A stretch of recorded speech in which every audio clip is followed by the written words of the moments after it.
IV spent my life studying the calendar, looking for the cracks where the light gets filtered out. We tend to think of history as a steady river, but sometimes it's just a reservoir, dammed up by good intentions and corporate budgets. Every December, the world submits to a peculiar hypnosis. The scent of pine, the glitter of tinsel, the carefully manufactured jingle. And at the heart of this synchronized global performance sits the figure we call Santa Claus. We imagine him ancient, a relic of Dutch folklore or Nordic myth, a gentle, rosy-cheeked spirit, eternal and benevolent. But that image is a lie, not a myth, but a product. What happens when a tradition centuries in the making is suddenly hijacked and redesigned for maximum efficiency? It wasn't a spontaneous cultural evolution. It was a conscious decision, executed over a surprisingly short, brutal period of American industrial expansion. I found the documents buried deep in the archives of a New York printing house. Fragile contracts signed not in the name of goodwill, but in the name of market saturation. We accept the figure we see today, the rotund man in the specific shade of crimson, locked into the specific image, as inevitable. But before the mid-19th century, St. Nicholas was wilder. He was stern, sometimes frightening, dressed in greens, browns, even blues. He was a moral adjudicator, an imposing presence meant to scare children straight, not merely a shipping manager focused on logistics. We have forgotten, or perhaps actively suppressed, the era when the stakes were genuinely high. The old Nicholas held a ledger that balanced moral deeds against material rewards. The new figure holds a manifest, balancing retail inventory against delivery routes. The need to create a standardized, wholly predictable patron saint of consumption became paramount as the American economy ballooned. This new saint needed to be instantly recognizable, non-denominational, and utterly free of fear or judgment. He needed to be pure incentive, a reward system untethered from any genuine moral requirement. The goal was simple: streamline the superstition, maximize the profit. I tracked the lineage, not of the myth, but of the silvered brand. And what I discovered wasn't folklore. It was advertising copy written under intense deadline pressure.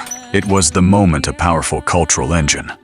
The sheer, unchecked energy of the American Christmas economy required a mascot stable enough to carry the weight of billions in sales, yet soft enough to appeal to the lowest common denominator: the child. The date I am interested in isn't the 25th of December, but the precise moment, the specific evening, when that wild, untamed spirit of St. Nicholas was captured, confined, and given a uniform. It was the night the moral ledger was exchanged for a supply chain manifest. We didn't just forget an old date. We consciously erased the terrifying possibility that this figure could judge us. The new Santa doesn't judge. He delivers, he serves. That shift in power, the removal of the stern authority and the elevation of pure, joyful entitlement, is perhaps the most consequential and darkly successful cultural manipulation of the modern era. We celebrate the red suit, the sleigh, the manufactured iconography, without ever considering the chilling efficiency of its design. It was engineered to displace doubt, to streamline faith, and to make giving mandatory. When you look closely at the earliest mass-produced images, the 1880s onward, you see the ghost of the man they replaced. The eyes are the same, but the motivation is cold. We step back from the glowing hearth and the perfect marketing campaign. We are going to find the precise pivot point, the boardroom where the spirit of Christmas was signed away, and look at the forgotten events, the specific publication, the particular artist, and the forgotten economic crisis that necessitated the birth of the jolly old elf we now accept as gospel. We are not looking for the oldest Saint Nick. We are looking for the newest, the one created in the shadow of the printing press and the factory line. This journey demands a difficult realization. If Santa Claus is not an eternal figure of myth, but an engineered construct designed to ensure cultural compliance and maximize seasonal spending, then what exactly is it that we are teaching our children to worship? And when we finally track down that forgotten date, the cold night in the industrial age when the wild saint was finally packaged and sold, what does it mean for the millions of stockings hung by the chimney with care? knowing that the man filling them was invented not by tradition, but by contract. The archived records show that the man upon whom this empire of seasonal expectation is built was, perhaps surprisingly, real. Not a sprite, not a gnome, but a flesh and blood bishop named Nicholas of Myra, living roughly in the 3rd and 4th centuries. His feast day, the 6th of December, long predates the widespread celebration of the 25th of December as the central date of the winter season. He was a man defined by radical, anonymous generosity, dropping coins into the chimneys or windows of the poor. But his legend carried the weight of the church, judgment and correction. The tradition crossed the Adriatic and settled deep into the damp, cold heart of Northern Europe, primarily in the Netherlands and Germanic lands. He became Santa Claus, arriving not in a sleigh but by a steamer ship, riding a white horse across the rooftops. He was not merely a delivery man, he was an annual auditor. He held a massive ledger containing the detailed moral history of every child in the household. This is the first uncomfortable truth we must acknowledge about the official story. Where there is judgment, there must be enforcement. The truly dark, hidden traditions rarely feature a solo traveler. Santa Claus, the proto-Santa, never moved alone. He was invariably accompanied by what the Germanic people called the Figuregestalten, the figures of fright. In Austria and Bavaria, you had the monstrous, horned Krampus, whose specific role was to whip the wicked children with birch rods, or, in the worst cases, bundle them into a sack and drag them back to his icy lair. In the Netherlands, he was accompanied by his servant, Forty Piat, the dark helper whose job wasn't to distribute toys, but to deliver the discipline. The message was clear. Compliance brought gifts, deviation brought the rod. When we strip away the veneer of holly and tinsel, what we find is not generosity, but ancient social engineering. These figures did not just bring cheer. They served as the single most effective tool for enforcing behavior in pre-modern, highly religious society. The children weren't threatened with coal, a mild inconvenience. They were threatened with kidnapping, physical pain, and moral erasure from the good graces of the community. How, then, did the global phenomenon we now know as Santa Claus evolve from a terrifying, discipline-obsessed patriarch flanked by demons and servants carrying switches? The transformation was an act of deliberate cultural sanitization, orchestrated not in a freezing European village, but in the bustling, increasingly secularized environment of early 19th century New York. The descendants of the Dutch settlers who brought Sinterklaas to New Amsterdam found the harsh European mythology inconvenient. As America transitioned from a religiously rigid society to a commercially driven republic, the figures of fear became too abrasive for the new bourgeois ideal of the child. The architects of this erasure were two men of letters, Washington Irving and Clement Clarke Moore. Irving, in 1809, began the process of softening the stern Dutch figure. But it was Moore's famous poem, published anonymously in 1823, A Visit from St. Nicholas, that fundamentally altered the contract between man and myth. This, truly, was the night Santa Claus was invented. Moore's poem achieved an extraordinary feat of cultural surgery. He took the heavy-handed European auditor and gave him wings, turning the bishop's long robes into a fur-trimmed suit, shrinking his scale, and introducing the mechanism of flight. The crucial detail he stripped away was the burden of judgment. Moore, as Santa doesn't arrive to check the moral ledger, he arrives to bestow gifts based solely on a prior, unspecified assessment. The physical threat vanished entirely. The rod, the switch, the sack for kidnapping. We must pause here and consider the weight of this invention. Moore didn't just write a poem. He created a void by excising the punishing helper, the Necht Ruprecht. He transferred the entirety of the dark authoritative power directly onto Santa himself, yet masked it entirely within benevolence. If Santa is omniscient, knowing who is naughty and nice, but only delivers happiness, what happens to the children deemed naughty?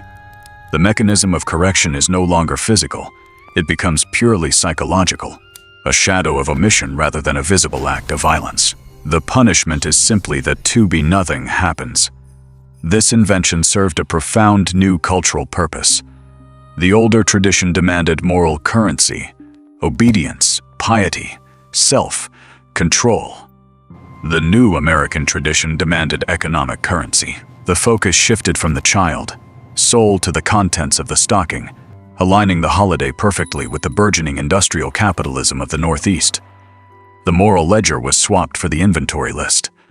What was forgotten, almost instantly, was the violence inherent in the origin story. The threat of the birch rod was deemed inappropriate for the domestic sphere. Yet its essence, the enforcement of compliance under threat of eternal disapproval, was simply wrapped in red velvet and given a chuckle. We created a figure of pure comfort. Precisely so we would have to look back at the uncomfortable, necessary relationship between fear and tradition.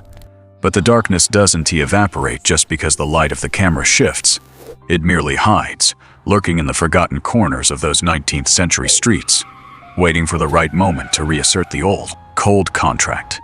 And sometimes the historical archive shows us it does exactly that.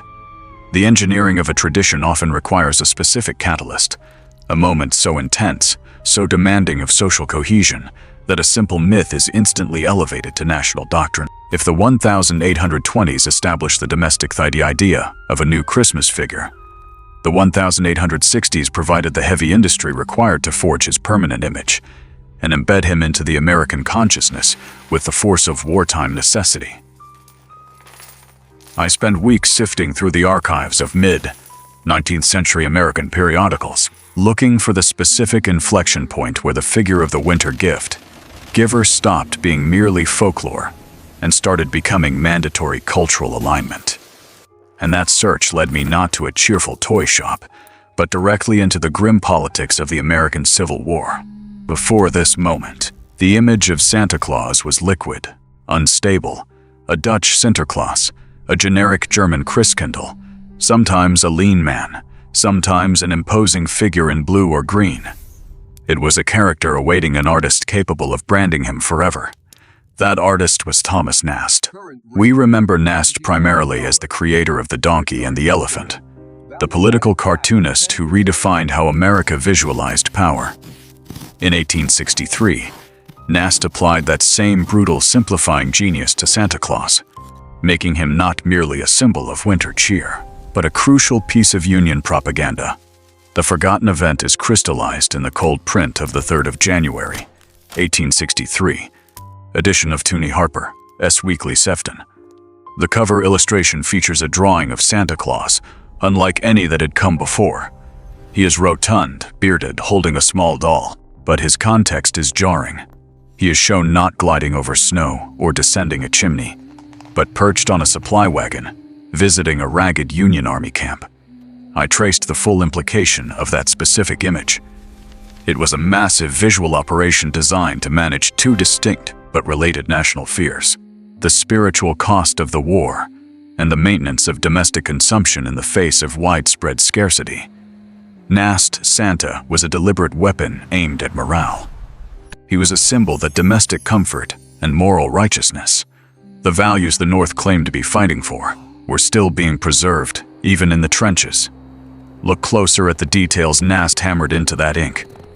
Santa is distributing gifts to the weary soldiers, and notably holding a puppet of Jefferson Davis, the Confederate president, which he mockingly dangles above a large pot of boiling tar labeled Traitor-esque Gruel.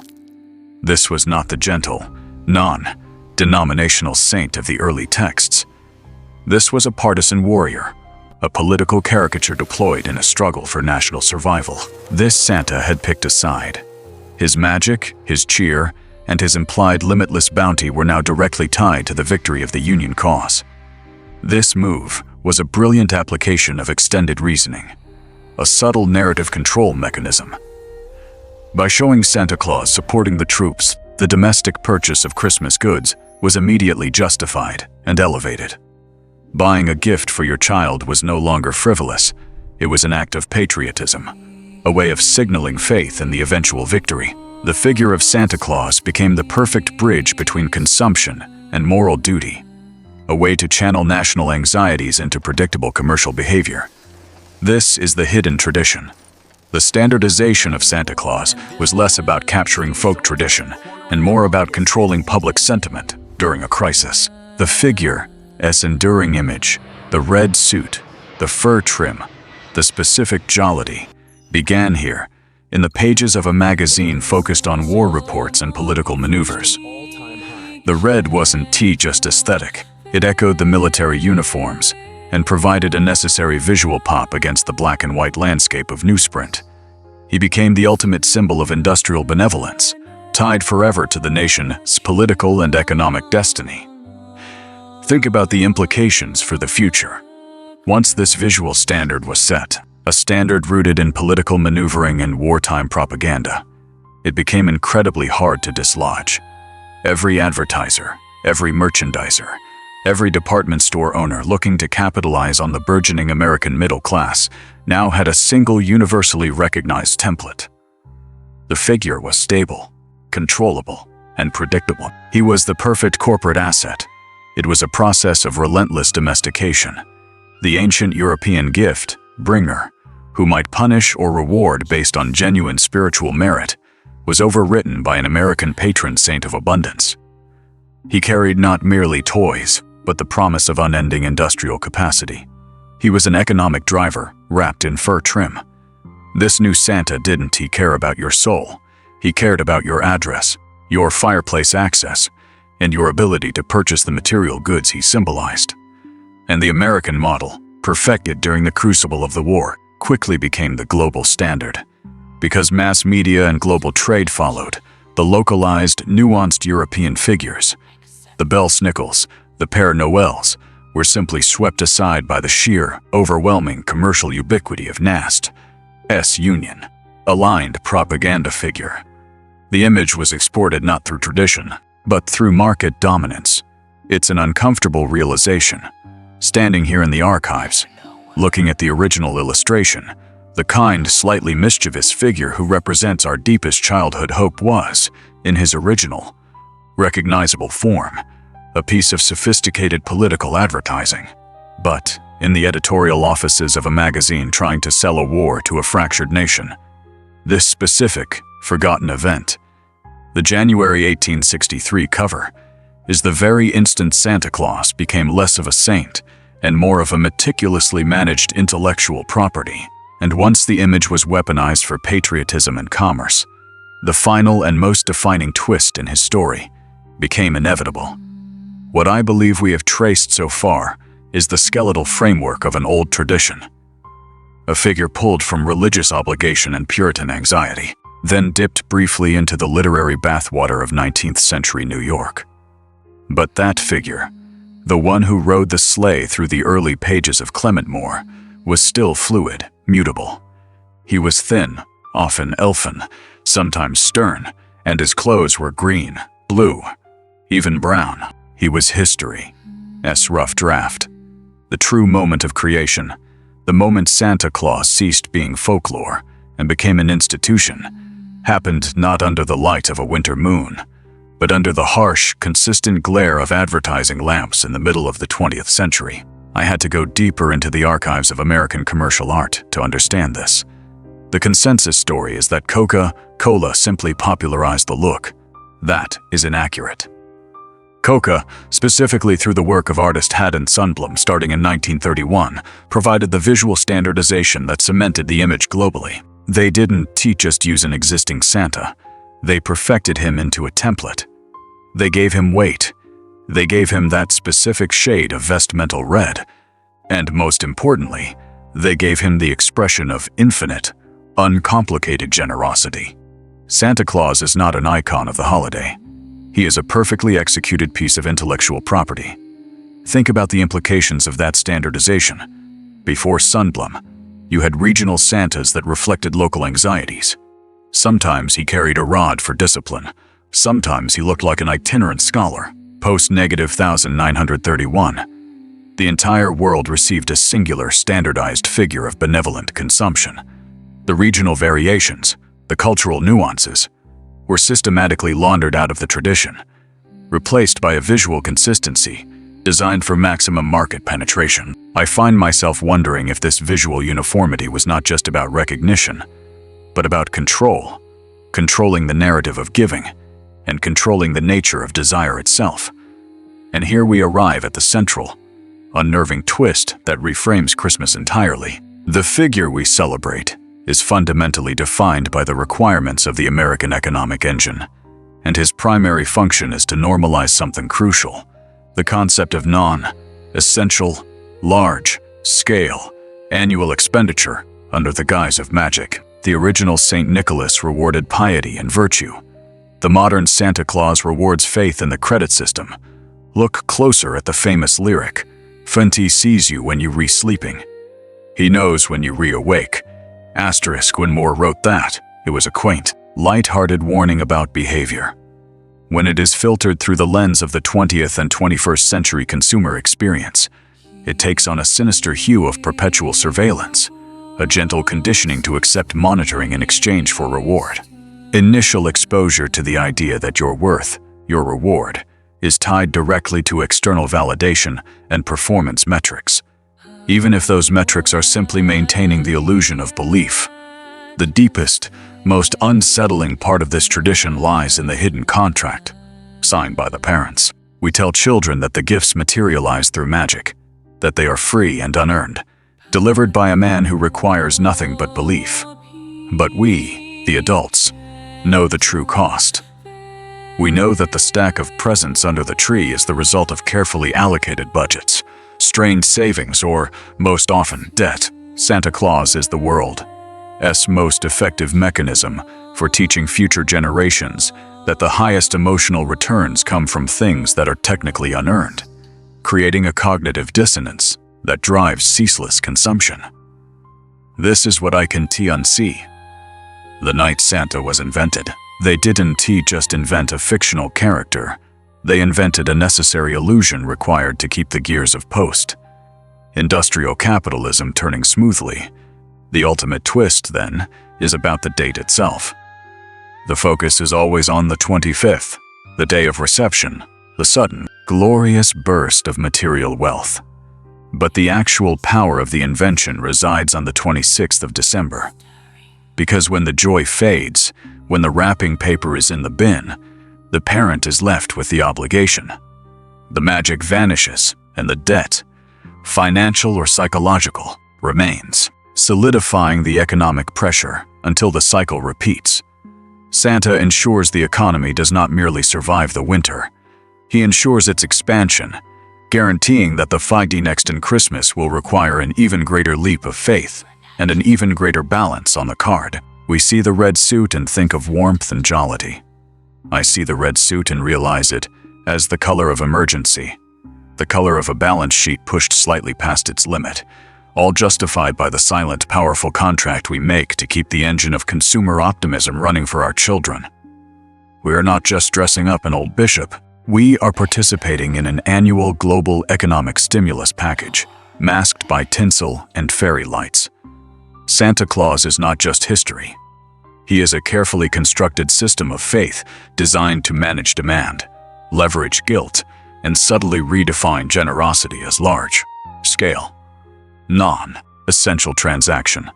And when you realize this, the quiet dread of Christmas Eve, that pressure to perform magic, suddenly makes perfect, awful sense. We started this search looking for tradition. We found an invention. We found that the figure in the red suit is not a remnant of timeless folklore, but a carefully engineered construct, designed in a specific season to fulfill a distinct corporate and cultural need.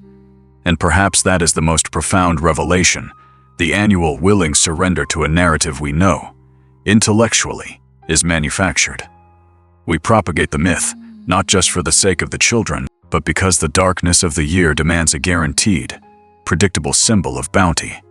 Santa Claus became the ultimate psychological anchor, a benevolent lie necessary to manage the anxiety of winter, and, crucially, to lubricate the gears of modern consumption. Think back to the precise moment the magic fractured for you. You realize it wasn't about impossible physics or flying reindeer. It was about the complex logistical network required to keep that massive, beautiful lie afloat. The cold genius of the invention lies in its ability to adapt, shifting from a strict disciplinarian to an avuncular wish Fulfillment machine, perfectly calibrating the balance between behavioral control and endless generosity. He is the ultimate reflection of our desires, a vessel for hope, manufactured under contract. I close this file now, the ink drying on the ledgers that chart his market share more accurately than any saintly miracle. We did not wait for a tradition to evolve naturally. We simply ordered one up, paid the fee, and built the myth around the scaffolding of commerce. The jingle bells sound different now. Dawn, too, they. They ring not with spontaneous joy, but with the steady, rhythmic thus-clink-plink of coins hitting the counter. And once you hear that specific sound, it is a sound you cannot unhear.